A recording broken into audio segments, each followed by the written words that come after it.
What's up, family? I want to make this video to anybody who had a job interview and you were worried about how you did on the job interview. You might have had an interviewer who looked stone-faced, like you don't know if you said the right thing or whatever, and you're worried if you got the job because it's something you really want to do. I wanted to tell you guys, do not worry about what you cannot control. What is for you is for you, okay? And a lot of the jobs that you think are better for you, sometimes they can be, but sometimes they're not. And a lot of people are basing this off of the surface. You got to understand there's a work culture.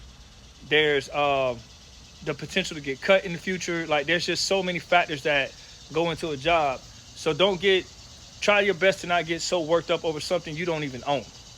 Now, I'm going to talk about the job interview process and why it sucks, in my humble opinion. Asking rhetorical, generic questions does not show the ability of a potential candidate to perform on a job at a high level of the company.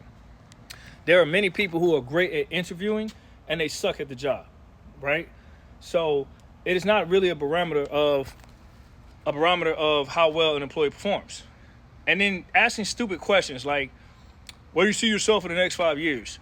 Obviously, I ain't trying to be with you in 5 years. I'm trying to use you to get where I'm going, but you can't say that in the interview, right? But it's a dumb question to ask. Or they ask questions like, what would you do or how would you handle a conflict situation with a fellow colleague or a customer? Like, these generic questions are dumb because people could say anything. In the heat of the moment, you're going to really know what you'll do. And you don't really know that prior to hiring somebody.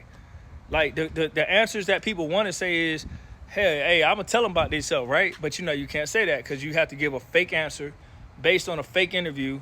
And the biggest problem I have is these people that are the panel that's asking the questions. A lot of their questions are generic. They're open to interpretation. They're not really specific all the time. So based on how you answer it, you might be answering the question from your experience, and they're not looking from your experience. They're looking for how it's relevant to their company. And you might not know that because the way they ask it. And then when you try to link it, you might say something that over-exaggerates your skill set. So it's one of those things where I just don't see the point of interviews. I don't find them to be productive, but this is how they do them. So I just want to encourage you guys, don't worry about something you can't control. The chips fall where they fall. Just understand these people that own the company, majority of them do not care about you. They care about their pockets. That is their primary interest in hiring you because you do the work for cheaper.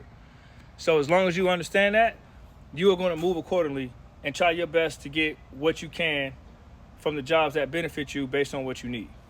All right? So whether they hire you or not, whatever.